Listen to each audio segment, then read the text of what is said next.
Hello and welcome to Workplace Wizards episode number 28. This is going to be about trust and reliability. It's brought to you by Small World Solutions. I'll be your host, Arnell Smalls, along with Gavin Wong. Gavin Wong from the UK. Anyways, we're going to talk today about a little bit about trust and reliability. And in those in the business field, entrepreneurs, they know that people like to do business with people they know, people they like, and people they trust. So with that being said, Gavin, I'm going to turn it over to you. Let's talk about trust and reliability. Yeah, because we follow on from our last video, we spoke about trust, and for me, trust is really important. Because when you say you trust someone, what does that mean for you? If I say you say to me you trust somebody, what does that actually mean?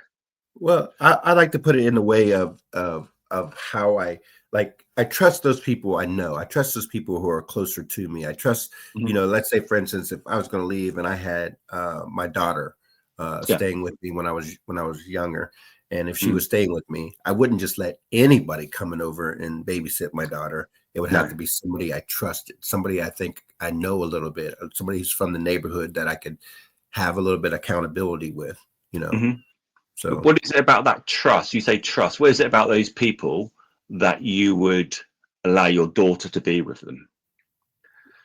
Like I said, it's somebody you would know, and somebody you would know, and from someone that's a lot of times, like when we do presentations, a lot of times when we go to corporations and they'll talk about trust, it's usually the people who are like them. Yes, They'll have more of a trust with people who are like-minded or like them in other ways. Yeah. And ultimately, when we think about it, what we're saying is that they're consistent, and what they're it's actually about reliability. Someone once told me, was talking about relationships, and he's saying the most important thing about relationships is reliability. And actually, that stayed with me for a long time, because actually, when you look at trust, when we trust somebody, it might be people that you know and close family, but you're trusting their ability to be consistent, to be safe, or whatever it may be. But it's about their reliability. There'll be something about them which is actually makes them reliable. And for me, that's what trust is about. Because when you really break it down, if we say we trust someone at work, it will probably be because we trust them to complete a task, or we trust them to have my back when I'm going into a situation as a law enforcement officer. Right. But we know we can rely on them to have my back. That's all it's more about. And reliability, I think, is a better word than trust, because it's more specific. So we know that in the world that you work in, particularly, you talk a lot about emotional awareness, emotional intelligence. And for me, this is where the really good people who get on well can build relationships, because they understand the concept of reliability, in essence. They might not do it consciously.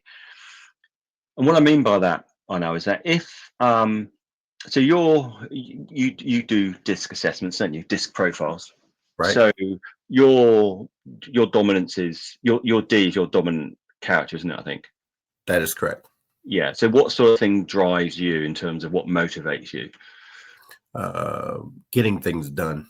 Yeah. So it's outcomes, or getting things done, finishing things. Outcomes is normally quite a big motivator for people who have high Ds. So for you to trust me, ultimately at work, would be I would need to get things done. You want to see outcomes, and then I would be, for you, I'd be reliable, and then that gives you trust in me. And that seems obvious, but not everybody's driven by that. So you could be a high C, compliance. Do you call it compliance in America? Yeah, so compliance. And they're more driven by doing the right thing, following the rules. Right. So I could be working for you and I get all the outcomes, but if I'm not doing it in the right way, do you trust me? If I was a C, I would say no. Yeah, I think there's that conflict. Yeah. So this is for me. If you understand that, this is where the emotional intelligence, I think, is really strong. So if you understand that you're driven by a high C. You want outcomes anyway, because generally in performance we need some sort of outcomes. But for you to really trust me, I need to demonstrate that I do it properly and I'll follow the rules and I won't break the rules. Therefore, getting the outcomes, you'll feel that I'm more reliable. Therefore, you build trust and therefore we move forward. Make sense? I can agree with that. I can agree with that. So I think this is why, for me, when you draw a lot of these assessments together, it's about how you're going to use those. How, knowing that I'm a high S actually, but knowing that, or knowing someone's a D, or knowing their emotional intelligence is X, Y, and Z, doesn't really mean anything unless you're going to do something with it. And most of this stuff is about, how do you build relationships? How do I build relationships with the people that I am managing, or my bosses, or partners that we might have to deal with, or customers? So if you just think a little bit more about what drives them, then you can start building that trust. And as I say, which is built on reliability. If you can get into what really motivates them, then you might get to that position a bit quicker. Right. That would also bring up in the emotional intelligence would be not your self-awareness, but your social awareness. And that would have to be, how do you identify a person's behavior style? I mean, because you don't just walk into an organization and everyone has taken the DISC assessment or the human behavior style assessment. So how do you self-identify? That's the key right there. Yeah, it is, and it's a brilliant question actually, because it can be quite difficult to do quickly. I think part of that is to getting to know people and being prepared to look and to see. We could teach you how to do that quite quickly.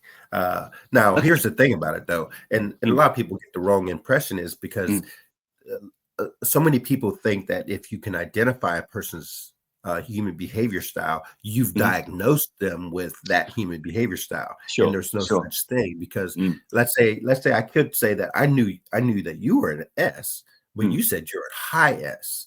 So therefore now I know that you're on the extreme of the S's, and for you, you're a very supportive, and you want to help everybody. You'd get the shirt off your back to help out a teammate member, or even a stranger. That's your style. However, for you to be that big bossy type, that's a stretch for you. So that's a stretch for you because you're on that outer edge. So if you didn't say you were a high S, if you just said, hey, I'm an S, then I would know, okay, yeah, you may be an S, but you also have some C in you. You also have a little bit of D in you. You have a little bit of I in you. And you can work around those conflicts. Now, for me, I'm a very high D. And so, as you know, that me and you are on the opposite sides of the spectrum. And how do we get along on this podcast then? I think you just look at me and see me as a role model, quite frankly, and want to. It's because I trust you, and I know that you're reliable. You're reliable. So therefore, well, actually, that is true, because of our and joking aside, I think that is very core to it, Arnel, because we've known each other for over 30 years. You're the godfather to one of my children, so I obviously clearly have trust in you. And for you as being reliable, because you wouldn't choose someone to be your godparent of your child if you didn't think they were reliable, would you? So I think that's probably quite true about our relationship. We do trust each other, and even for many years, sometimes we wouldn't see each other or talk to each other for a little while. When we get back together, there's that intrinsic trust there. I think that's quite important. That even though we're from slightly different, we behave in slightly different ways. Yeah, that is very, very interesting. But I think one of the things that made us trust each other a little bit more was the fact that we actually took time to get to know each other. Yes. Because I really don't know if the trust would have been there had it, because we met, basically, let's just say it, we met at a summer camp. That's where we met. And we hung out a little bit. We got to know each other a little bit, and then we built that trust. And during that camp, if there was anything that was going on, if I needed some assistance, who do I run to? I ran to you, and vice versa. But there was other people at that camp that got, that. And right now, I could say I could name a few names. I say I don't trust that person. I wouldn't trust that person as far as I could throw. But so how does that happen, Gavin? How do we get to that reliability and that trust? When we're just talking about people who just met. Maybe it's about reliability. I mean, maybe that just reinforces it is about the reliability. So we didn't know each other. We get on well, don't we? But actually, to build that friendship was about you were reliable as a mate. I could come to you if there's an issue and know that you'd help me out, and maybe vice versa. So maybe it is about that reliability, whereas other people wouldn't necessarily be reliable in terms of what you expect of them to do. Right. They would do maybe the complete opposite, or you don't know. You wouldn't really know whether you could rely on them to do anything or have your back. And maybe it's kind of as simple as that. But that's quite interesting angle, because I think you're right. I think it goes back down to trust and reliability in terms of how we deal with each other and talk and support each other. So taking this into context with the work environment, you just don't generally trust anybody and everybody you work with. No. But that cultural humility is basically taking the time to actually getting to know your coworker, getting to know a little bit about them, find out what they like to do as a hobby, find out where they want to go, outside of work. What is the hobbies they want to attend to? And you find out, hey, this woman sings in the choir at her church. And so you have a little bit more respect and, admiration for some of the things that she may do, or they may have that same for you when they find out that you may take care of lost in pets or something like that, or you work in a humane society, or you work for those pets that have been left abandoned. And so you get a little bit of respect for people that understand and know a little bit more about you, so that can also build that trust and build that reliability. I think that's almost like where that person's coming from. I think it's almost like the gateway into it. I think that the gateway into a relationship is that you will have some connection with somebody. So for us, it might be sport or whatever it may be, or just having fun, whatever it may be. Right. And as you described those examples. So I think that gets you in the doorway. But to really build the trust, something else needs to happen. Right. Because there's plenty of people that I kind of have similar views on things, but it doesn't mean I necessarily have trust in them. So I think you're right. I think that's how you start. Going there, we could get into belonging, the search for belonging, and how people tend to. It just opens up a whole nother chapter that we could talk about. Maybe we'll talk about that next time. I think maybe we will. Sense of belonging. But for right now, we're going to have to conclude. But if you want to find out how you can build your trust and find out more reliability, it is very well, as Gavin stated, that if you delve into your emotional intelligence and you increase your emotional intelligence, your self-awareness, and especially your social awareness, and how to deal with other people that are different from you, meaning different behavior styles than you have, you'll understand that for me to even like Gavin, I have to understand his human behavior style and be able to talk to Gavin in his language. And believe you me, for 30 years, it's been hard. You're getting there. All right. So, Gavin, with that, we'll have to say goodbye, and we'll look forward to seeing you guys next week. And don't forget to like us and follow us on LinkedIn and Facebook. And if you want to contact us, I'm at smalley@smallworldsolutions.net. And you can call us at 754-971-7007. And for that, we'll say goodbye. Bye-bye.